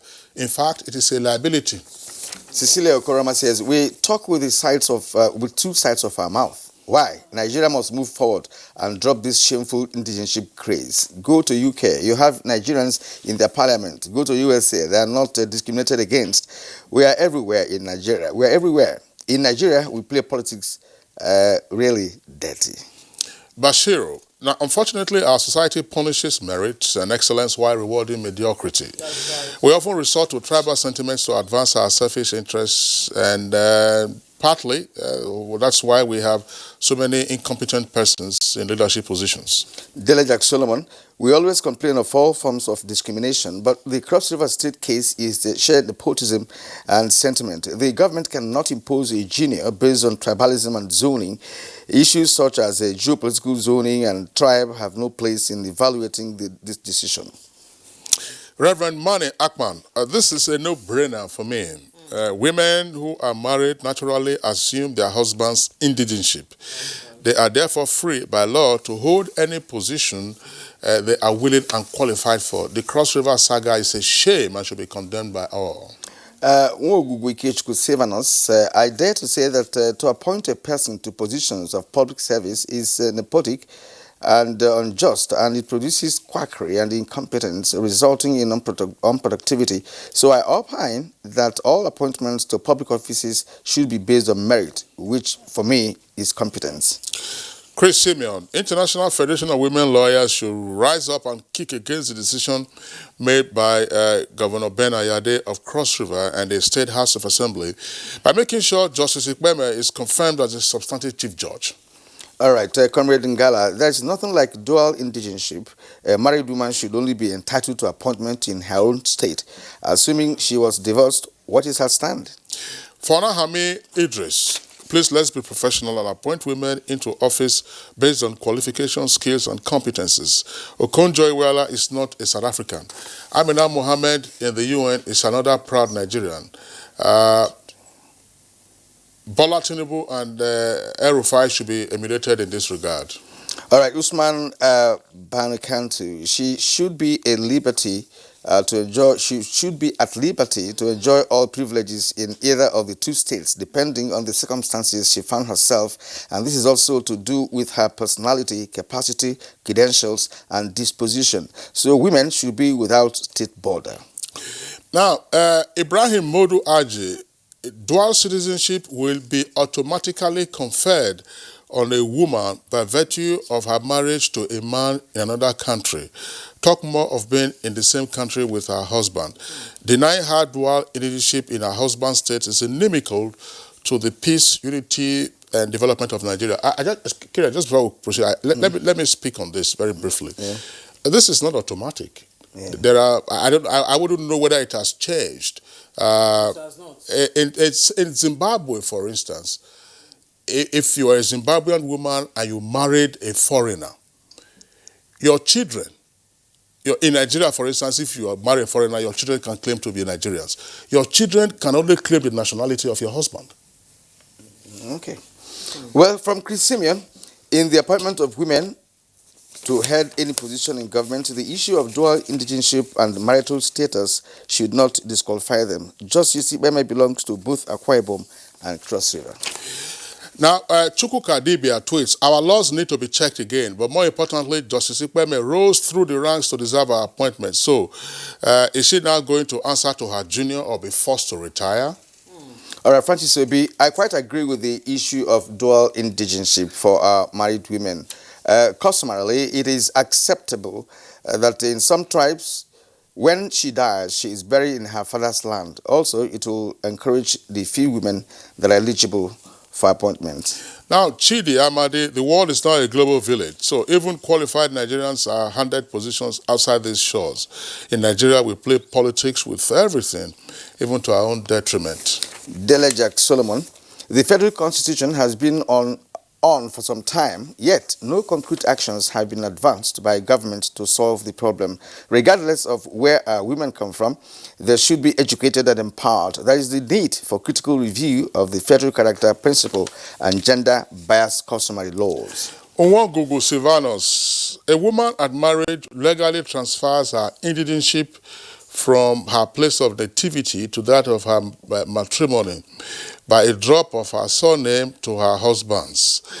Now, the legal evidence of her marriage is her change of name, so by implication of the above, she can't have double indigenship. Illegal evidence of your marriage is not by a change of name. Okay, we have read something from Chris Simeon. Yes. Before, let's go to Obademosi Haruna Adamu. It's highly uncivilized. Unfortunately, though, in a heterogeneous society like ours, indigenship triumphs over merit in appointments. Amagbola Babs, I remember a particular southeastern state sacked indigenous of a sister state not too long ago. This belief and our credo can only further disunite us. More than ever, it shouldn't matter where a person comes from, so long as the person is a Nigerian. Merit should matter. Mike Ayakwo, as bona fide daughters of a state, that a woman is married outside her state of origin does not take away all her rights in her state of the new state and marriage. However, we suggest that any woman married outside her state of origin should concentrate 100% on her husband's state. We've just taken that one again, but just say this is an addition. It says, this is why I'm an advocate of removing state of origin from your curriculum vitae. You are a Nigerian. Simple. From Law Alpha C, this is an African society where marriage is highly respected and talked about. Once a woman is married, she has automatically become a stakeholder in her husband's place. She can be relevant in her father's house if not married, with the accompanying disrespect. There's no disrespect if you're not married. If the person is outgoing in terms of age, yes. People tend to think in that perspective. When somebody is up to 40, he's not married, at 38 or thereabouts, that's just societal, That's right. I mean, but it's not something that should warrant disrespect, I believe, Kiran. What do you think? Exactly. This guy is not right. I mean, he's not right in the first place. Because if somebody didn't marry, it doesn't make any difference. After all, everybody cannot marry. Even male and female. Everybody cannot marry. All right. Let's... Lord Fassi, very quickly, said a married woman should be appointed to a position in the state she was married off to. Marry off. All right. So we just, of course, there's an interaction we're having this morning. Don't marry somebody off. We'll marry that off. We don't. In order not to create confusion, that she has a stake in her state of origin. Where the law says, federal character, you have a stake. You shall continue to lay claims. That is, you are a stakeholder in your father's state. Okoroma, the rejection of the appointment of the chief judge of Cross River State on the grounds of dual indigenship is a cake, shameful, and must be protested against by women. Now, Destiny, this is the Twitter handle. I'm a living example of such discrimination. My parents are from Cross River, but I was born in Ikeja at Blue Cross Hospital, Lagos. Attended Onilekere Primary School, Ikeja, and St. Joseph Secondary School, Agege, but was stopped from contesting councillorship election on the basis of not being Yoruba. Well, that's one, but there is a member of the House of Representatives who is from Amowo Dofin. It's a Delta. I mean, that's to say his name is Delta. So that's right. Absolutely, gentlemen and ladies. Right. Okay. Now, Cecilia Okoroma says Judge Sibeme should lead a protest against this archaic behavior by the political elites of Cross River. Let's salute Lagos State that has consistently set the pace in their all-inclusive governance. Absolutely. That's something that should be noted. MC, there are a number of commissioners, as Jide said. If we mention some of their names now, they say that this person is from Ogun, the other one is from, some of them from Kwara, so some from Ekiti, by the way. So MC Dreamer has this tweet. Say the issue is clear. When a woman is married to a man, she changes her name to her husband's name. So what does that mean? She automatically belongs to the state of her husband. Not necessarily. Yeah, because an aspect we didn't actually discuss is this issue of change of name. What does it connote? When somebody changes his name willingly, what does it connote? Does it reflect? Well, let's keep it at that. Then Alabi Muddin says, I so much believe that the constitution needs to be amended, as there is no reason for state of origin. A man or woman from Sokoto should be allowed to stand election in Cross River State. We don't need indigenship in Nigeria. Well, in the past, let's also remind ourselves, people used to contest elections wherever they were. I mean, people from the southeast won elections in the north, people from the north won elections in the southeast, and vice versa. But of course, we have had some alterations to our national character. Sonny Michael Omakoji, Barack Obama is originally from Kenya. But we all watched him become the president of the United States. Back home, let me remind us that Honorable James Faleke is from Kogi State, but is representing Lagos State in the House of Reps today. We should stop stereotyping if we must get the best. All right, Cletus Gabriel said, I know of a woman who claims to have more than 3 indigenships because she married outside her state and divorced 3 times. We will call that multi-indigenship. Why he raised that was that when Jide brought in the issue of divorce or discontinuation of marriage, I think that's where he's saying because people have married 2-3 times. No, Kyrian. Does he also want to marry? Esther drew our attention to something very important in this respect, partly in response to what Jide said, that the provision of the law for married persons. That's right. Married women. So you can be claiming, as we have said, multiple indigenship, up to. If someone divorces, marries again, is it against the law to marry again? No. That's not against the law. But for you to, and for the benefit of the law, 2, Part 2. Yeah, for you to have that. I mean, look, everybody knows how famous Elizabeth Taylor was. Elizabeth Taylor was an American. I mean, married 8 times. Some of them going back again to the same husband. So I mean, that would have been assuming that have multiple indigenous. That's what they get. No. But for purposes of this, the provision relates only to married women. Okay. All right, Kyrian. I mean, this has been an unusually interesting conversation. Yes. Let's get our closing thoughts now. We don't know. As we are discussing this, the trigger for this would appear to be what's played out in Cross River. But River State appears to have had a way around this.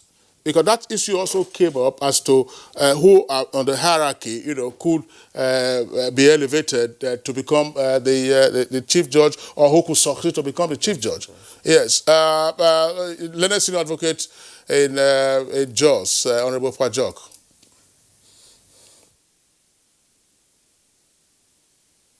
Hello. Well, my take is that.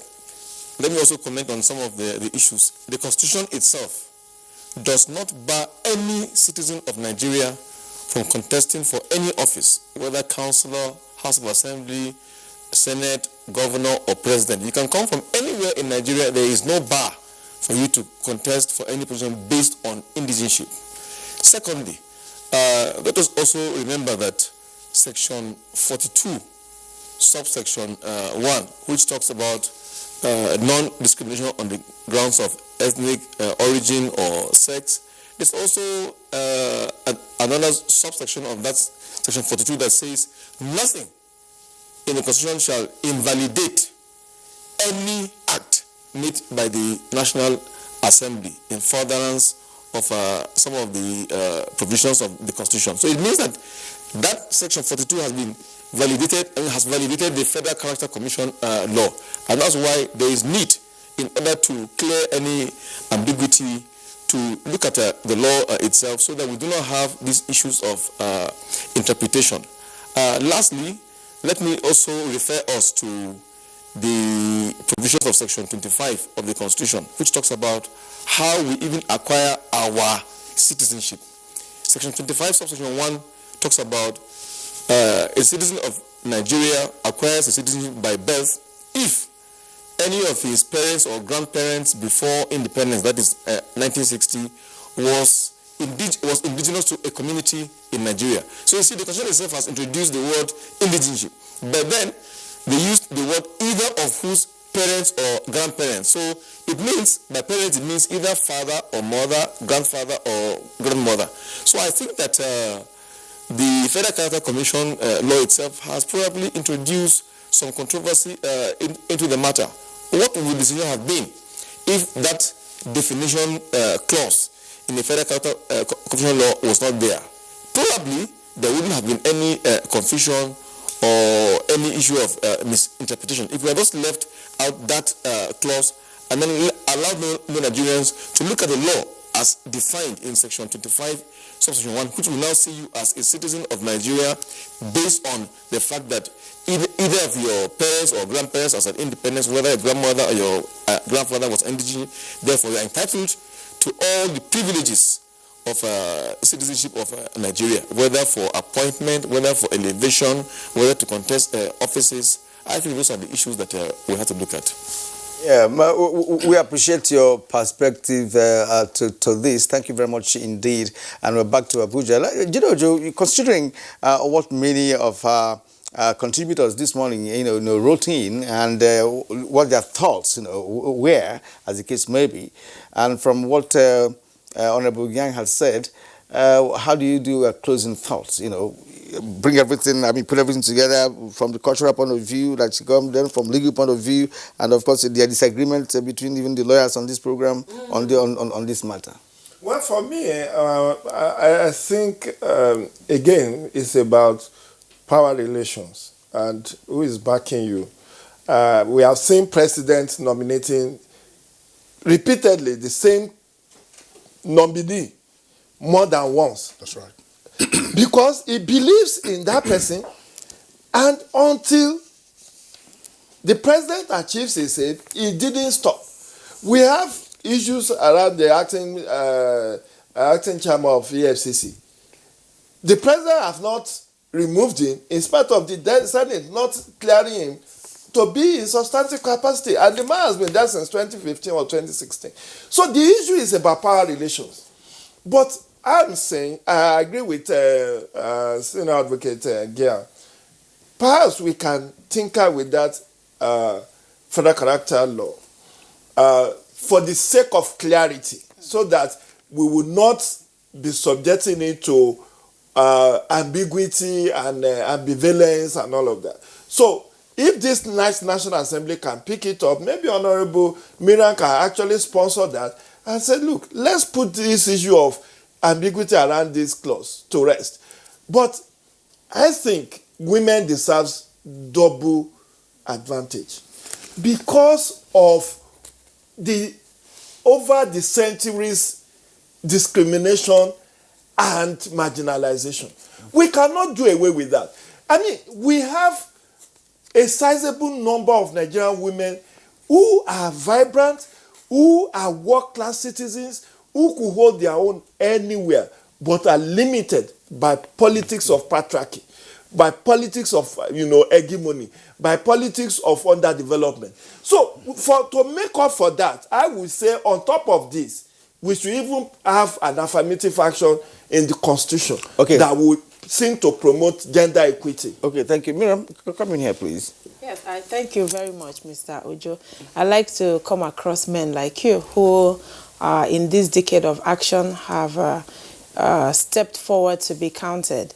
Like you said, if we have to balance the gender inequality, there has to be concrete efforts put in place. Like you've said, there has to be particular attention paid to inclusiveness of women in politics. I can tell you that out of 360 members in the House of Reps, I'm the 13th. And what it tells you is that we need more ways of allowing women to seek to be elected rather than diminish our very dim chances already.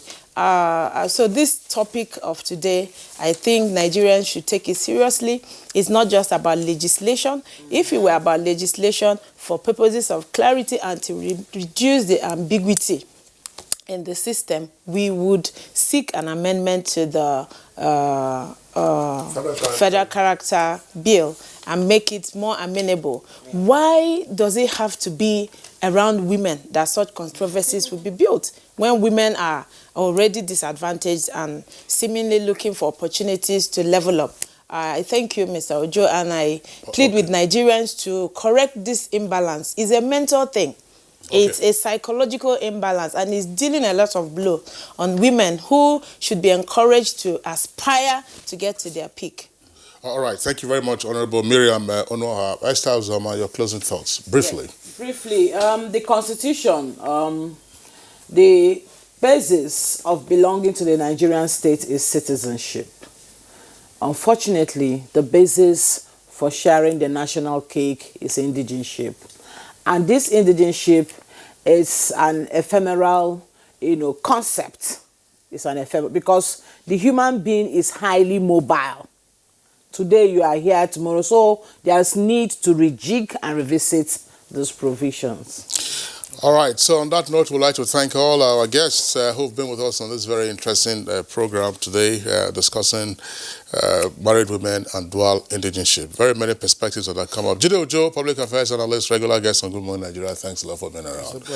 Esther Uzoma, lawyer and national coordinator, Proactive Gender Initiative, and also regular guest on Good Morning Nigeria. I'm delighted to have you with us. My pleasure. And Honorable Miriam Onwoha, who is a member of the House of Representatives. We'd like to thank you for being with us on Good Morning Nigeria. Thank you very much. It's been my pleasure. Okay, from JOS, our network center, we were joined by Honorable Edward Giang Pwajok, learned senior advocate, former member of the House of Representatives and former Attorney General of Plateau State. Thanks a lot for being with us on Good Morning Nigeria. All right, so we go over now to sports. Let's see what's happening in the world of sports versus coronavirus. Responsible thing to do in the... Manchester United won 5-0 at Lax Links behind closed doors in the first leg of the Europa League last 16 tie, in a game played without fans in line with the guidance of the Austrian government. Igalo. Oh, what a goal! Johnny Gallo slammed home the opener from 20 yards just before the half hour and provided the assist for Daniel James, who added a second. Joan Mata bagged a third 8 minutes from the end as Maxine Greenwood and Andres Pereira struck in injury time. Meanwhile, Arsenal manager Mikel Arteta has tested positive for coronavirus, and the club's game against Brighton on Saturday has been postponed. The Gunners have closed their training ground, and club staff who had recent contact with Arteta will now self-isolate. The Premier League will hold an emergency club meeting Friday morning to discuss future fixtures. Also, the Spanish top flight La Liga has been suspended for at least the next 2 rounds of matches as a result of Real Madrid's squad going into quarantine because of coronavirus. And in Italy, all sport is suspended, including Serie A, until the 3rd of April, with the country in lockdown. Also, the ATP Tour has postponed all play for 6 weeks due to escalating health and safety issues arising from the coronavirus outbreak. All tournaments on the ATP Tours and ATP Challenger Tour are cancelled until 27th April. The Miami Open was cancelled earlier on Thursday following the postponement of India Wells and the Fed Cup finals. And that's our show today on Good Morning Nigeria. We thank you for watching. Please return again on Monday when we shall be back with a fresh edition of your Good Morning Show. My name is Kirian Umayo. And remember, wherever the rest of the day takes you, it begins with us on Good Morning Nigeria at 7 a.m. to 9 a.m. weekdays. Enjoy your weekend. I'm Kingsley Osadolo.